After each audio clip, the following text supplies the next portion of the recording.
வணக்கம் நண்பர்களே, நான் பாரம்பரிய ஜோதிடர் பா ரவிக்குமார். இப்போ நாம் பார்க்கக்கூடிய தலைப்பு என்னன்னு பார்த்தீங்கன்னா, புரட்டாசி மாதத்துக்கு உண்டான மாத பலன்களை பற்றி தான் இந்த காணொலியில் பார்த்துட்ருக்குறேங்க. பொதுவாக பார்த்திங்க அப்படின்னா, இந்த புரட்டாசி மாதம் பிறக்க வேண்டிய தருணம் பார்த்திங்கன்னா, குரோதி வருடம் புரட்டாசி மாதம் 1ஆம் தேதி செவ்வாய்க்கிழமை அதிகாலையில் தாங்க இந்த மாதம் பிறக்கப்படுது. சதயம் நட்சத்திரம் 3ஆம் பாதத்தில், கும்ப ராசியில், கன்னி லக்னத்தில், ராகு பகவானுடைய திசையில் 315 டிகிரியில் தான் இந்த மாதம் பிறக்கப்படுதுங்க. அப்படி பிறக்கக்கூடிய இந்த ஒரு தருணத்தில் காலச்சக்கரத்தின் 9வது ராசின்னு சொல்லக்கூடிய தனுசு ராசியில் பிறந்தவங்களுடைய வாழ்க்கை எப்படி இருக்கும், வாழ்வாதாரம் எப்படி இருக்கும், அதை பற்றி தான் இப்போ இந்த காணொலியில் பார்த்துட்ருக்குறோம். பொதுவாக பார்த்தீங்க அப்படின்னா, இன்றைக்கி தனுசு ராசியில் பிறந்தவங்களுக்கும் மீன ராசியில் பிறந்தவங்களுக்கும் அதிபதி யாருன்னு பார்த்தீங்கன்னா குரு பகவான். நவகிரகத்திலேயே ராஜா யாருன்னு சொன்னோம்னா குரு தான் சொல்லுவோம். உங்கள் ராசிக்கு அதிபதியே குரு தான், சரிங்களா? அப்படி இருக்கும்போது இன்றைக்கி உங்களுடைய ஆலயம், இப்போ குரு பகவான் பார்க்கும்போது எந்த ஆலயத்துக்கு போயிட்டு வந்தால் நல்லாயிருக்கும் அப்படின்னா, தனுசு ராசியில் பிறந்தவங்களுக்கும் மீன ராசியில் பிறந்தவங்களுக்கும் திருச்செந்தூர் முருகனை போய் வணங்கிட்டு வர்றது கண்டிப்பாக ரொம்ப நல்லதுங்க, சரிங்களா? அப்படி இருக்கும்போது இந்த மாதத்தில் எந்தெந்த கிரகங்கள் எந்தெந்த வீட்டில் இருக்கிறாங்கன்றதை பற்றி பார்த்துருவோம். முதல்ல பார்த்திங்கன்னா, ரிஷப ராசியில் உங்கள் ராசிக்கு அதிபதி குரு பகவான் அந்த இடத்துல நட்பாக இருக்கிறாரு. அடுத்தது மிதுன ராசியில் செவ்வாய் பகவான் நட்பில் இருக்கிறார். அடுத்தது பார்த்திங்கன்னா, சிம்ம ராசியில் சூரியன் பகையாக இருக்கிறார். கன்னி ராசியில் பார்த்திங்கன்னா சூரியன் பகையாக இருக்கிறாரு. அதே மாதிரி பார்த்திங்கன்னா கேது பகவான் நட்பில் இருக்கிறாரு.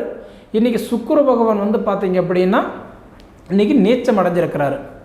மீன ராசி, அதாவது கும்ப ராசியில் பார்த்திங்க அப்படின்னா இன்றைக்கி சனி பகவான் ஆட்சியாக இருக்கிறார். மீன ராசியில் பார்த்திங்க அப்படின்னா ராகு பகவான் நட்பில் இருக்கிறார்.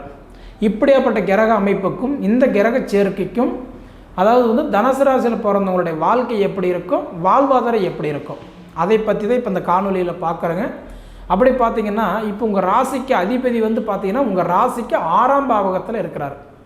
பொதுவாக பார்த்திங்கன்னா 6ஆம் இடம் அப்படின்றது வம்பு, வழக்கு, கடன், அதாவது பஞ்சாயத்து, தேவையில்லாத சங்கடம், இந்த மாதிரி இடத்துல குரு இருக்கிறார். குரு பார்த்திங்கன்னா பொதுவாக நம்ம முன்னே சொன்னேன், நவகிரகத்திலேயே ராஜா யாருன்னா குரு தான். அந்த குருவே பார்த்திங்கன்னா 6ஆம் இடத்துல போய் இன்றைக்கி உட்கார்ந்ததுனால பார்த்திங்கன்னா கிட்டத்தட்ட இந்த மே மாதம் 1ஆம் தேதியிலிருந்து இந்த 5.5 மாதமாக பார்த்திங்கன்னா தனுசு ராசிக்காரங்களுக்கு ரொம்ப போராட்டம்.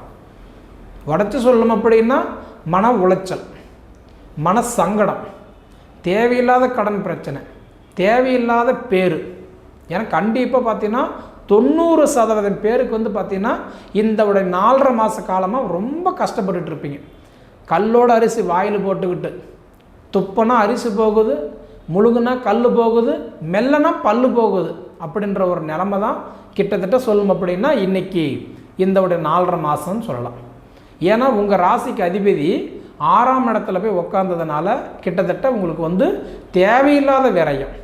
இதிலெல்லாம் பார்த்தீங்கன்னா நிறைய குடும்பத்தில் இப்போ உங்களுக்கு கரெக்டாக தனுசு ராசிங்களா, உங்கள் மனைவிக்கோ அல்லது கணவனுக்கோ பிள்ளைங்களுக்கோ தாய் தந்தைக்கோ யாருக்காவது என்ன பண்ணுவார், உடல் உபாதிகளே கொடுத்துக்கிட்டே இருப்பார்.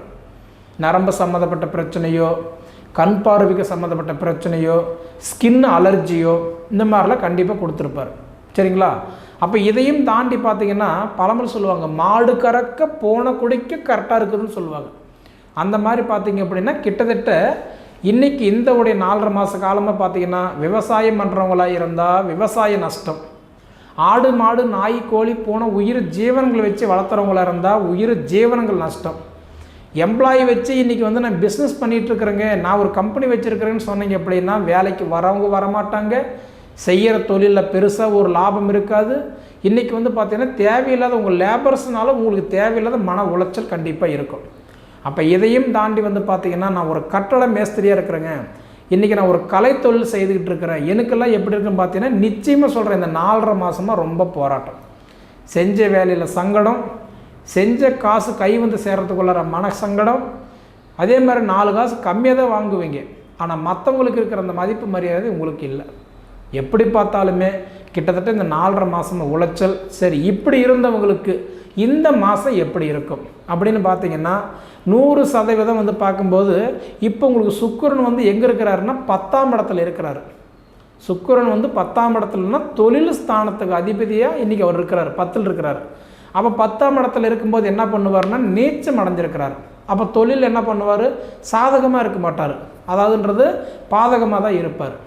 அப்போ அந்த சுக்கிர பகவான் இந்த புரட்டாசி மாதம் 3ஆம் தேதி அன்னைக்கு என்ன பண்ணுறாருன்னா அவர் தன்னோட சொந்த வீட்டுக்கு வந்துடுறார். எங்கே வர்றாருன்னா துலாம் ராசிக்கு வந்துடுறார். உங்கள் ராசிக்கு 11ஆவது இடத்துக்கு வந்துடுறார். ஏன்னா 11ஆம் இடம்ன்றது வந்து லாபஸ்தானம். பொதுவாக ஒவ்வொரு மனுஷனுக்குமே 11ஆம் இடம்ன்றது லாபஸ்தானம், சரிங்களா? அப்போ அந்த வந்து சுக்கிர பகவான் ஏன்னா இப்போ 10ல் வந்து நீச்சம் அடைஞ்சிருக்கிறார், நிச்சயமாக வேலை செய்ய மாட்டார். கணவன் மனைவிக்குள்ளார சண்டை, தொழிலில் பிரச்சனை, கடன் பிரச்சனை கழுத்து பிடிக்கிற மாதிரி சொல்கிறவங்க சொல்லுவாங்க. நீங்கள் வீடு கட்டுவீங்க, மண் வாங்குவீங்க, அது பண்ணுவீங்க, இது பண்ணுவீங்க, நிறைய பேர் சொல்லியிருப்பாங்க. ஆனால் நான் சொல்கிறேங்க, நிச்சயமாக உங்களுக்கு வந்து பார்த்தீங்கன்னா எல்லாமே நஷ்டம்தான். வண்டி வாகனம் வச்சுருந்தா கூட ஒன்று விற்றுருக்கணும், அடமானம் வச்சுருக்கணும், இல்லை அழிச்சிட்டு உட்காந்துருக்கணும். ஏன்னா உங்களுடைய தேவையெல்லாம் பார்த்தீங்கன்னா இன்றைக்கி காலகட்டம் எல்லாமே நஷ்டமான நேரம் தான். இப்படி இருக்கும்போது உங்களுக்கு 100% இந்த புரட்டாசி மாதம் 3ஆம் தேதிக்கு மேலே வந்து பார்த்திங்கன்னா அந்த சுக்கிர பகவான் தன் சொந்த வீட்டில் வந்து அவர் ஆட்சியாக உக்காந்துட்டாருன்னா அப்போ உங்களோட தேவை என்னன்றதை பார்த்து சரி பண்ணி கொடுத்துருவார். கணவன் மனைவிக்குள்ள பிரச்சனையா, அது ஓரளவுக்கு நல்லாயிருக்கும். தொழில் முடக்கமாக இருக்குதுங்களா, தொழில் நல்லாயிருக்கும். ஏன்னா வண்டி வாகனத்துக்கு அதிபதி, மனைவிக்கு அதிபதி சுக்கிர பகவான் தான். அப்போ அந்த சுக்கிரன் வந்து உக்காந்தாருன்னா கணவன் மனைவிக்குள்ளார இருக்கிற பிரச்சனை, வண்டி வாகனத்தில் இருக்கிற சங்கடம், தேவையில்லாத கடன் பிரச்சனை, இதெல்லாம் ஓரளவுக்கு சால்வ் ஆகும். அப்போ இது போக இப்போ 9ஆம் இடத்துல இருக்க வேண்டிய, அதாவது புதன் பகவான் வந்து பார்த்திங்கன்னா அடுத்தது 10ஆம் இடத்துக்கு ஒரு சொந்த வீட்டில் ஆட்சியாக வராரு. ஏன்னா இன்றைக்கி இந்த புரட்டாசி மாதம் 3ஆம் தேதி அன்றைக்கி 2 கிரக பயிற்சி ஒரே நாள் நடக்குது. சிம்ம ராசியில் இருக்கிற புதன் கன்னி ராசிக்கு வந்து ஆட்சியாக உட்காந்துருவார். கன்னி ராசியில் நீச்சம் பட்டிருக்கிற சுக்கிர பகவான் தான் துலா ராசிக்கு சொந்த வீட்டுக்கு 11ஆம் இடத்துல வந்து உட்காந்துருவார். அப்போ அந்த 2 கிரக பயிற்சி ஆகும்போது தனுசு ராசியில் பிறந்தவங்களுடைய வாழ்வாதாரம் கண்டிப்பாக நல்லாயிருக்கும். ஆனால் உங்கள் சுய ஜாதகத்தில் பாருங்கள், உங்கள் ஜாதகத்தை அடிப்படையில் என்ன தொழில் செஞ்சால் நல்லாயிருக்கும், எப்படி போனால் நல்லாயிருக்கும், எதை சார்ந்து நம்ம ஜாதகம் இருக்குது, எதை தொட்டால் நம்ம நேரம் பொண்ணாகும். ஏன்னா உங்கள் நேரம் நான் ஓப்பனாக சொல்லணும் அப்படின்னா இன்றைக்கி உங்களோட நேரம் வந்து பார்த்தீங்கன்னா கிணத்துல போட்ட கல் மாதிரி. இன்றைக்கி வந்து எதையுமே சாதிக்க முடியாத நிலைமை. மற்றவங்களுக்கு உங்கள் நேரம் நல்லா இருக்குது, உங்கள் நேரம் உங்களுக்கு சரியில்லை. சுருக்கம் சொல்லணும்னா இன்றைக்கி கல்லோட அரிசி வாயில் போட்டுக்கிட்டு துப்பவும் முடியாமல், மெல்லவும் முடியாமல், முழுங்கவும் முடியாமல் இன்றைக்கி வந்து தவிழ்ச்சிட்டு இருக்கக்கூடிய நேரம் தான். மதுனு மேலே இருக்கிற பூனை மாதிரி. இது எல்லாமே உங்களுக்கு மாறக்கூடிய தருணம் எப்போன்னு பார்த்தீங்கன்னா நான் சொன்ன மாதிரி இந்த கட்டன்றது வந்து புரட்டாசி மாதம் 3ஆம் தேதிக்கு மேலே கண்டிப்பாக உங்களோட வாழ்வாதாரம் நல்லாயிருக்கும். படிப்புக்கு சம்மந்தப்பட்டவரெல்லாம் பார்த்தீங்க அப்படின்னா உங்கள் ராசிக்கு படிப்புக்கு சம்மந்தப்பட்டவர் யாருன்னா மகர ராசிக்கு அதிபதி சனி பகவான். அவர் 2க்கு அதிபதி 3ல் இருக்கிறார். இப்போ அப்படி பார்த்தீங்கன்னா இப்போ 3ஆம் இடம் வந்து சகோதர ஸ்தானம், தைரியஸ்தானத்தில் இருக்கிறார். அப்போ கண்டிப்பாக படிப்பு கொஞ்சம் நல்லாவே இருக்கும். தனுசு ராசியில் பிறந்தவங்களுக்கு படிப்பு நல்லா இருக்கும். 2வது வந்து பார்த்தீங்க அப்படின்னா கடன் பிரச்சனை, குடும்ப பிரச்சனை ஒரு பக்கம் இருந்தால் கூட ஏதோ ஓரளவுக்கு பொழப்பு தள்ளிட்டு தான் இருப்பீங்க.